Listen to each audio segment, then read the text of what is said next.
Welcome to Candidates of Liberty, a special series from Lions of Liberty dedicated to spotlighting libertarian candidates across the country. If you enjoy our work, please consider supporting us on Patreon at patreon.com/Lions of Liberty. All right, everybody. So here is Drew Layda. Drew is running for his representative for the Oregon's 1st Congressional District. And so House Representatives there. And I am reading this verbatim. It includes Clatsop, that's the tough one, Columbia, Washington, and Yamhill counties, as well as Southwest Multnomah. Okay, Drew, help me out here. What the heck is this? Multnomah? Multnomah. I was going to give you a couple to hack away at it, but thanks. Yeah, well, if you give me time to hack away at it, it's like some people that have heard me do my show regularly know that it's never going to get there. So anyway, okay, Multnomah County in Portland. So that off the bat, welcome to Candidates of Liberty, number one. Thanks for having me. Yeah, no, I'm excited to have you on, and the reason is. It takes some balls to run as a libertarian, especially in Oregon, and especially so close to Portland. So before we get into some of our standard questions, I just want to talk to you a little bit about the area and your take on running as a libertarian in Portland when we're coming off the wake of this video coming out, which Antifa has taken the streets, and they're doing this vigil for a man who was shot and yelling at motorists on top of everything else that's been going on. So give me your on the ground take, and I think this might lead us into the first question, but let's hear. Portland is an interesting town. Let me tell you what.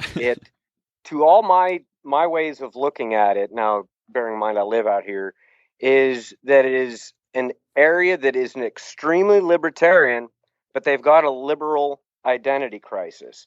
I mean, when you look at things that were important to the Libertarian Party all the way back to 1971 when we wrote down our platform in planks, right on up there was the decriminalization of marijuana and LGBTQ, or as it was called at the time, gay rights.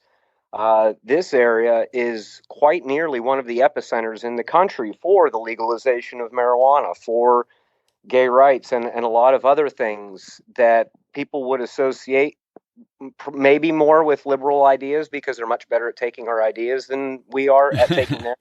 Right. But you also have this, even though down in Salem, you have this kind of big spending spree kind of government that manages to take in record revenues and have record deficits in the same year. You have a larger groups of the rural populations in this area that are extremely mistrustful of Salem and are growing more and more. It's easier for them with Trump in office, distrustful of what's going on at the federal level. And they're starting to come to these epiphanic thoughts like, well, maybe if we were just allowed to take care of it ourselves. And I'm sitting there going, welcome to the Libertarian Party. Right. Yeah. So in regards to that, seeing where you grew up, you said you grew up there as well?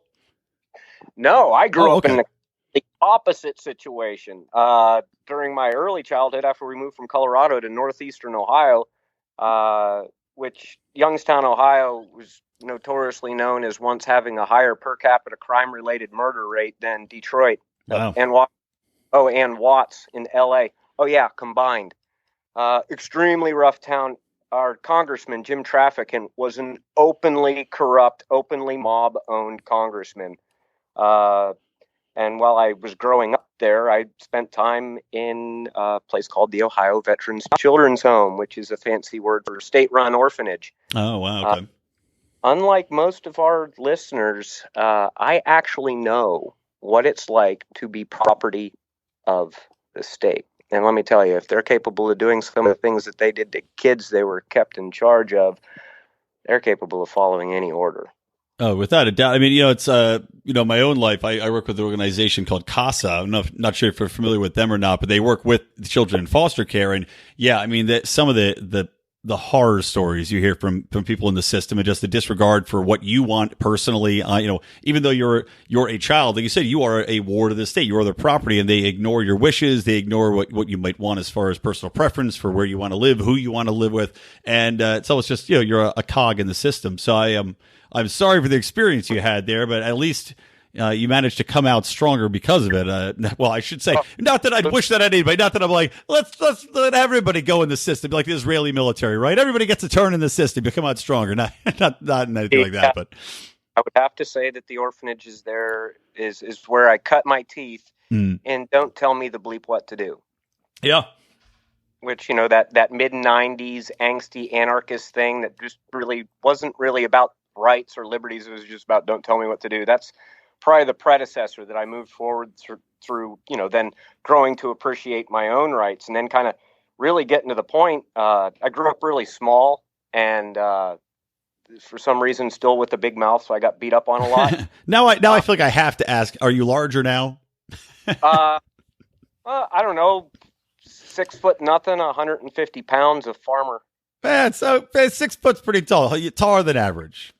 Yeah. So lately, now I'm kind of in an opposite role, going around seeing people other than myself being picked on and realizing that that's kind of where I came full circle is, a libertine appreciates their own rights and what they're allowed to do. But really, when I put myself in the position of, I hate to use the moniker almost sheepdog, where we got to watch out for our other folks because there are some rather nasty powers in play that don't have the best intentions for them.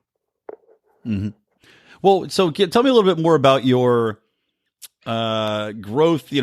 Why you're a libertarian. Obviously, it's rooted in your past, like you said. The concept of being state owned in a fashion. Obviously, had a lot to do with it, but tell me a little bit more about how you evolved into becoming a libertarian full fledged. When did you? Tell me a little bit about your evolution in the past. Did you spend a lot of time in Ohio before going to Oregon? Was there anything that kind of shaped your beliefs as far as a distinct political view? And when did you actually realize, hey, I'm a libertarian? When did you even hear about it? Because God knows a lot of people don't even hear the phrase libertarian until they're in their mid-30s. Well, between living in Ohio and living in Oregon, I had a career in the Gulf of Mexico area as a commercial saturation diver. And point there, I lived in Rockport, Fulton, Texas.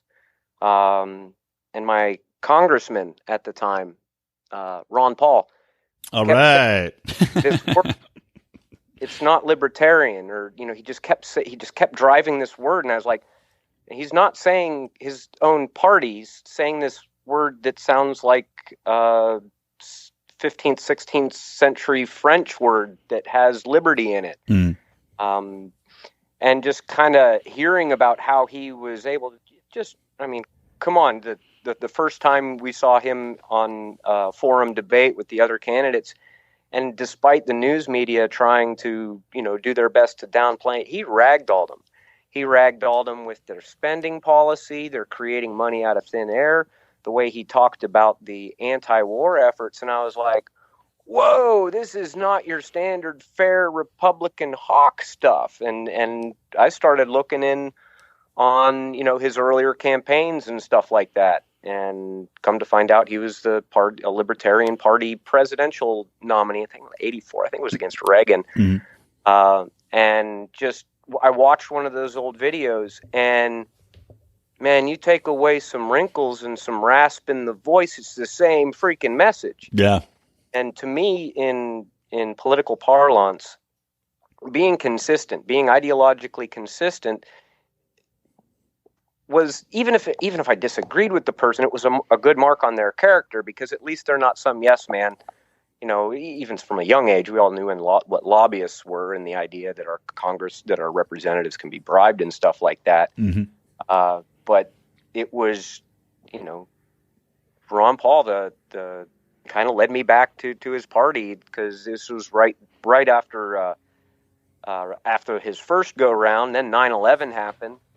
I'm not trusting any two entrenched parties after that point, especially after.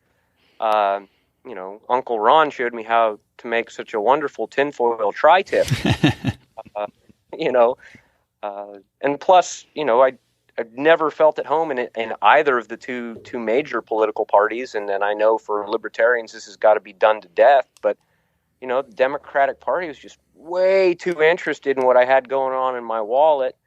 And I don't know, let's the kind of the religious right aspect, they just have way too much. They want to be mindful of what you do in your personal life, and taking what I view as something very immoral, which is, directing more than one soul, the one you've been given, and trying to, it's varying degrees of kind of slavery. You don't get to own other people. You don't get to own their choices. And both parties seemed replete with individuals who were really perfectly willing to make any given choice for me at any given time. And when you, between the orphanage and growing up with what we'll call Jedi level street smarts, man, the start to get going up on the back of your neck, because it's a power game. Yeah. And I'll learn that power corrupts absolutely. I'm probably going to end up saying this repeatedly, but that's the one thing that attracted me and kept me with the Libertarian Party, is libertarians are capable of looking absolute power in the face and tell it no. Damn well right, man. I love it. So why did you run then? So you say you're inspired. You obviously, Dr. Paul had inspired you. He was a congressman. Is that why you decided to run for Congress, or was it something where you said, well, I see an opportunity here where there might be some weakness as far as the opponents that were out there, and you decided to throw your hat in the ring? How did you come to this conclusion to embrace a public campaign? Because as we've seen, it is fraught with danger, and the pitfalls are many, as are the slings and arrows. But I respect you for taking the choice. Now I wonder a little bit how you came to that decision. I kind of, it's a mindset. Maybe I picked up on the wrestling mat. Maybe I picked up rolling jiu-jitsu. But taking an ass kicking in defense of others is giving tyranny an ass kicking of its own. So to that regard, if everybody would do that, any opportunity, tyranny reveals its face. Even an insignificant peon like me pops up and says, nope, not right now, or at least not easily.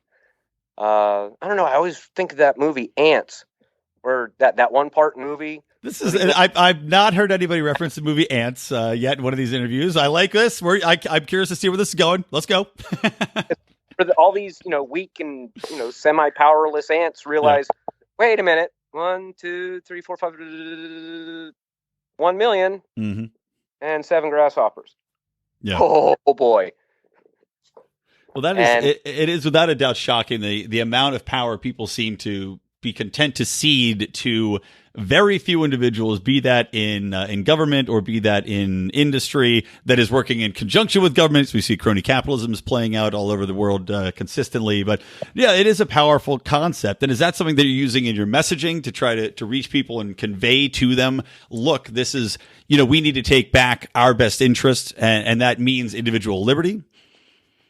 Oh, hugely so. That's a drastically large part of my campaign. I mean, as you know, kind of another thing that Portland, Oregon is famous for is the left-right brawls. They come like clockwork fairly every weekend that the weather's nice enough. Crazy. That's what really kind of got me going, because, wrestling, jiu-jitsu, being an MMA kind of combat sports, when it's mutually agreed upon combat, okay, we're going to go have it out and it's going to be, but a lot of the times what the mechanisms of power in place do is they trick other people into doing their combat for them. And when I saw how easily my friends and neighbors, are able to be kind of have their switch completely turned from, oh, let's have a drawn out rational conversation on this where neither of us makes any headway, but at least no blows are thrown, straight to fascists. Yeah. Calamity Jane. And I think both parties, could use a, kind of a lesson from kind of libertarians. It's like, hey, it's possible to like free speech and to make sure that, we have equal protection of laws at the same time. There's a place where you guys can have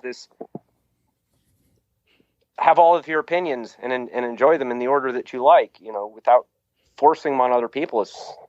I don't know, ever since 2016, man, doesn't it seem like we've been put on this train wreck course where we're being tricked right now into choosing between some sort of fascism and some sort of socialism. Oh, without a doubt. I mean, I would argue it's been going on for much longer than 2016 even, but it seems to have been, there seems to be a pinpoint focus now as far as the desires of those in power, and those that are blindly following those in power. And speaking of that, who are your opponents? I think there's been the same Democrat's been in office since something like 2012. Yes. I'm not sure who the Republican you're running against in the district is, but how has that been? Here's the things I'd like to know. Number one, are you getting attention from the media, or are they content to ignore you, as we've seen time and time again whenever a libertarian is running? And how have you been attacking your opponents? Who are these opponents? How have you been attacking them? And have they actually tried to respond to any of your talking points? Quite interesting that you asked that. I've been kind of more lucky in the regard than a lot of libertarian candidates. That's good to hear. Around the country, I didn't have any problem with ballot access. Mm-hmm. I've been invited to every forum and debate that I'm aware of. League of Women Voters has reached out. I've kind of been lucky in that regard. Mm-hmm. The incumbent, Susan Bonamici. That was it. Yeah, Bonamici. That's the one's been there for 6 years, right? She's been in there for quite a while, and let's just say that I don't know. I judge my success by how happy my opponents are to see me the next time. And the first time we met, it was the Washington County Public Affairs Forum. They kind of have like a little debate set up there. She was nice. She knew my name, introduced herself, made sure I knew she liked to be called Suzanne, not Susan, which glad to know. Mm-hmm. But then we'd start talking, then the forum switched to healthcare. And there were a couple different issues where she would say something and I'd get to respond to it. And, you're not always mindful whether what you say is going to make the person that spoke before you look... What's the word I'm looking for? Stupid? Ill-informed? Partisan? Partisan or purchased, if I was to choose. Yeah, that's a good one. I like purchased. Or purchased. But, I mean, sitting there, one lady asked her a question, I love my Medicaid, I love my Medicare. When is it going to cover dental and vision and hearing loss or something like that? And, she gets up, gives a really long-winded thing. Oh, once we pass this next bill, mm-hmm. once we pass this next version of Obamacare on steroids and elephant-infused nonsense, we'll be good to go. And, it was my turn, and I was like, there's not enough money in Medicare, not that it's a great idea, because Medicare is authorized to spend up to $1,000 per $2 bag of saline. Mm-hmm. There's no amount of extra money that we can provide to a machine that eats like that's going to leave it satiated enough to give us anything back at all. Mm-hmm. So is that the primary? Is that the primary point of attack as far as going after the Democrat? Because, like you said, you do agree, obviously, on the medical marijuana or just marijuana in general, decriminalization and legalization. So that's somewhere you guys can agree, and I'm sure is a crowd pleaser, and of course I also support. Medicare obviously is contention. Has anything else cropped up, especially recently? And maybe there hasn't been a debate or a public forum since the Kavanaugh, hearings went down. But I got to think that's something that crops up in any conversation as of late. Leading up to it, I can definitely say, as you would expect, the Republican was complaining that his name's John Verbeek, by the way. Mm-hmm. The Republican Party has spent less money on him. I think I've actually out fundraised him. Wow, that's good to hear. Congrats. Is it basically just the Republicans are ceding like they have no shot? Is that kind of? Yeah, I hope that it's that you somehow raised $7 million, but I'm guessing no, nothing like that. My fundraising has actually been quite modest, but I think it's, as you said in the former, that they've conceded that this is just such a this district has a better chance of finding itself teleported onto Saturn's moon Titan than it does electing a Republican November 6th. Yeah. It's just not happening. Yeah. So yeah, he didn't. I don't even think he got a statement submitted for the Secretary of State's voter guide, which and they have kind of two versions of it. Basically, a version without a picture that gets sent to all the overseas and military voters, and the version we get here in Oregon that has your face and the same message. To my being able to dig it up, he couldn't even raise the $2,500 to do that. Wow. Man. Yeah, so that's a pretty big conceded race. Yeah, it's if you can't even get a bake sale together from the local Boy Scout troop to get that, then you're probably having some issues. Yeah, I probably got 4 or like 4.8% made. That's going to be that easy. Yeah. So here's another question. So we're talking about Kavanaugh. So that obviously did come up, and then the other question I was going to ask you was, Kavanaugh being one topic just because it's top of mind, but also in regards to Yemen. Is there anything that you've been using as far as talking about that or talking about the Saudi Arabians? Because it seems like the Democratic Party has completely ditched any being the party of anti-war is now a thing of the past. So I'm wondering if that's anything that's come into play as you've been in this debates or using any of your talking points. I've been hitting them pretty hard on the anti-war stuff. Anytime she would bring up that, Trump's using all this, executive authority to do this, that, or the other thing. And I'm sitting there like, yeah, you probably shouldn't have elected those powers to Obama. Back, right. When it was fashionable to love the executive in 2012. Things along those lines, making indirect questions about it. I posed a question on Twitter the other day. Do you suppose foreign nations, despots, dictators, or whoever are more afraid of, human rights violations on scale because of what the United States might do? Mm-hmm. Or are they more worried about violating the currency terms of the 1988 OPEC agreement because of what the United States would do? #Ask Saddam. Yeah, I love that. And by the way, you guys can all follow Drew at Layda, Layda 2018 is his Twitter, as is his website is just www.layda2018.com. So please make sure you do check that out. You can go and get in touch with him by tweeting. You can also go and donate at his website. So obviously, give him any support you can. So anyway, I wanted to plug that real quick. Continue. Thank you very much. Yeah, circling back to Kavanaugh, it kind of worried me. Is both sides' positions on that? It was all identity politics. It was all party politics. I asked, well, what about the Fourth Amendment? What about his history with that? And everybody's looking like, oh, why are you using big technical words? Yeah, why are you distracting us from this main event in the circus that we've created, right? Indeed.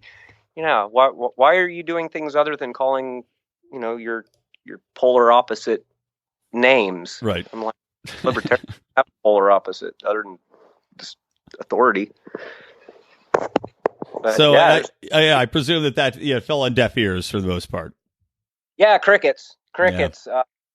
You start, you try and bring up actual salient points of, issue related stuff, and you're like, oh, no, this is not the century for that, son. Right, exactly. All right, well, let's say that you get into office. What are the 3 things that you would do once you got in there? Oh, say the long chance comes true. Say I'm elected. Let's say definitively you will be elected. Damn it! So what are you gonna do? Oh, well, the first thing I would do as a minority candidate elected, the first thing I'd want to do is cause a stink. So the first thing I'd probably do is walk straight up to the minority whip and tell them they're in my chair with a camera behind me. And that would make for really interesting discussion because I don't think I'd get the chair, but I would love to see the verbal backflips they use to redefine minority. Right. Secondly, I don't know, probably one of the biggest things right now, one of the biggest 10th Amendment issues of our day is the criminalization of marijuana. Moreover, the number of people put in cages over a plant and things like that. So, they might be thinking about try to finding a way to decriminalize it or something like that. Whereas I want to go full deschedule, decriminalize and pardon of people convicted for, just like the possession crimes. If you happen to also be arrested for going on a shooting spree while carrying marijuana, state's got you, man. You're on your own. I ain't helping you. What are your thoughts about, I'm going to say this word wrong, psilocybin? Basically magic mushrooms. They've had a lot of, it feels like to a lot of people that would be the next thing up on the, as far as the fight to deschedule something, because there's so many benefits. It's an organic, obviously just grows naturally and has so many medical benefits. They're finding that you can treat depression and PTSD and all sorts of maladies with it. So what are your thoughts on that? Not this is, by the way, a side topic. I'm not necessarily you need to jump on this wagon in your campaign speech, but just out of curiosity. Oh, absolutely. Well, the first thing I can say about magic mushrooms is, once again, it comes down to largely, hey, almost anything. If a human being decides that they will not be complete without putting that into their body, I'm not here to tell them what that substance's name is or what dose they should handle. But as far as beyond that kind of cackle raising, anytime any prohibition is brought up, I think it is a further injustice when what is being banned or shadow banned or whatever the government does, and it's actually beneficial. That to me strikes a deeper chord of malice than simply, we don't want you doing methamphetamines because it makes your teeth fall out and IQ drop. So I'm going to have to take the default libertarian position. I don't even care what the substance is. If there's a group of people that are saying we would like the legal right to consume this, the government would have to express ownership of them over them that they don't have to tell them no. Yep. And that just irks me. Yep. God bless. All right. What about the last thing? Well, let's say you got, not the last thing, but you have one more thing on this show to say you would do once elected. What would it be? And because I only got 3, I had to go for a blanket answer. That's just to fight corruptions of liberty and justice whenever and wherever they emerge, in whatever form it may take, because they're good. They're really good at sneaking riders, at sneaking, law bills through these days. People back in the day used to get ticked off that they passed so many laws, and Congress thought it would, we'll just pile them all on each other so there's less number of right. I don't like that a whole lot better, but that's actually a whole lot worse. I'd probably try and start some sort of rebellion kind of in whatever the minority party was, because I've been actually having the opportunity to speak some representatives past and current in my district. Some of the tricks that are used by party leadership on both sides, it really doesn't matter who's in. It's just party leadership usually has the opportunity to set rules of the House that have to be followed, like, oh yeah, we can dump a 30,000 page bill on you and expect you to vote on that thing later that afternoon. Right. Yeah. So essentially, I just do what we do, man. I'd show up and pretty soon everybody would be fighting. No, I'd rather see everybody fight. It's funny whenever it kind of brings to mind when the government shuts down, and I say, that's wonderful. That was the best thing that could happen is everybody's fighting each other and nothing gets done. Give me more of that. All right. So last thing, maybe the most challenging question on here. What is one libertarian position or viewpoint that you don't know if you're fully on board with? That the winning of elections is not absolutely essential to advancing liberty. We're going to have to become a savvy politicking machine, showing our 48 years of experience, not acting like an organization with 6 years of political experience repeated 8 times. We can be content that we might be able to nudge the Republicans this way on economic spending, or we might be able to nudge the Democrats this way and into being more assertive of people's social rights. But until we're able to actually start getting libertarians into office and people start to realize the best thing in the world you can have is an elected official wherever they sit, telling whoever's trying to make their product, service, or corruption mandatory, no. Mm-hmm. And there's one political party that's producing candidates willing to look that type of power and temptation in the face and tell it no, and that's us. And we have to get elected to be able to show the people that temptation falls off of us like, water off a duck's back, because it's kind of that ethical thing that we always try to push for beyond what's merely legal, is what's ethical in this situation. And one bad writer is all it would take for me to say no. Yeah. So that's what I'd be doing if elected. I'd be saying no for a living. I like it. The new Dr. No. It's like, I like that answer. And it is something that I support your viewpoint. And I remember I got booed at a event I was talking at because I basically voiced that. But again, you referenced Dr. Paul. He was the one that inspired me. And in fact, everybody on the Lions of Liberty show came from Dr. Paul and his stances being an elected official. And I agree with you completely, not only in that you can affect change within the system, and on top of that, though, you look at the number of people that you can reach and inspire to spread the message, and we would not be having this conversation if not for a man who was an elected official. So I default to that position. So I say, good answer. Thank you very much. I picked an easy one. I'm sure there are ones I could have chosen and gotten myself a boo on. I'm not sure hey, I'm sure people are booing. If they're listening to this right now, there's probably people walking down with their earbuds in going, boo! So don't worry. Libertarians can boo anything. You know that. They can, and that is the beauty of it, really. Yep. The non-presumption of ownership of others' opinions, mindsets, or ways. It's just they own them, we own us. Isn't this nice? Yep, there you go. Well, Drew, do me a favor. I already gave a shout out to your Twitter and your website, but do me a favor, just mention that again. Tell people where they might be able to find you, should they actually be in your district, where they can see you, and any other social media that you'd like to plug. Absolutely. Well, obviously, the Lions of Liberty podcast is that we should be plugging all the time. But beyond that, for me personally, if you want to see some zingers occasionally on Twitter, actually, my tweets have been responsible for the incumbent pulling 3 of hers. So nice. If you want cheeky stuff going on, visit at LAYDA 2018, Layda 2018 on Twitter. If you want to check out my website, which isn't quite nearly as cheeky, it's kind of low tech actually. Layda2018.com. And I think I got a couple Facebook pages as well. Oregon's Next U.S. Congressman. Which is, I'm looking at it right now. It's facebook.com/Layda2018. You've got a good circle of the wagons around this Layda 2018 thing. Yeah, I have to change all of it in 2 years. Can you believe that? What else? Anywhere locally people can find you if they're in the district, they want to come out and say hello or hear you beat some people down with arguments based on logic and reason?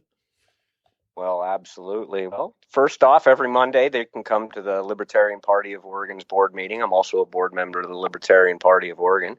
And if you ever find yourself just west of mile marker 17 on U.S. Highway 30 and feel like hanging out down at the Columbia River on my 85-foot motor sailor and my 6-tap kegerator, I will be found here if I'm not out doing my best to stand in tyranny's way and tell it no, and do my best to hope that I give it diarrhea should it choose to eat me. I love it. Makes me want to take a trip to Oregon just to see you in those 6 taps. You know what? We're here, as well as we have pot shops like most other states have Starbucks. Oh, yeah. Yeah, true. Just saying. Well, you're coming from California, though, so I can't tempt you with that same No, stuff. true, but any number of our listeners, I'm sure, could tempt it into that. And I've been to Portland exactly one time. I did enjoy it. I didn't have any Antifa come my way, but I like the region. So, yeah, hopefully I get up there someday and meet you in person. Drew, thank you so much for coming on the show. I really appreciate it. Brian, thank you so much for having me. My best again to you all at Lions of Liberty. Thanks for doing the podcast and doing what you can to keep America and your listeners freer. Damn well right. Well, good luck, my friend. And again, everybody, wherever you can support Drew, whenever, however you can support Drew, please do take the time and the effort to support him as a man fighting for our rights, fighting for our basic liberties in a land where opposition is fierce. So from me, from Drew Layda, and from the candidates of liberty here from Lions of Liberty, thank you for listening, and we will see you again soon.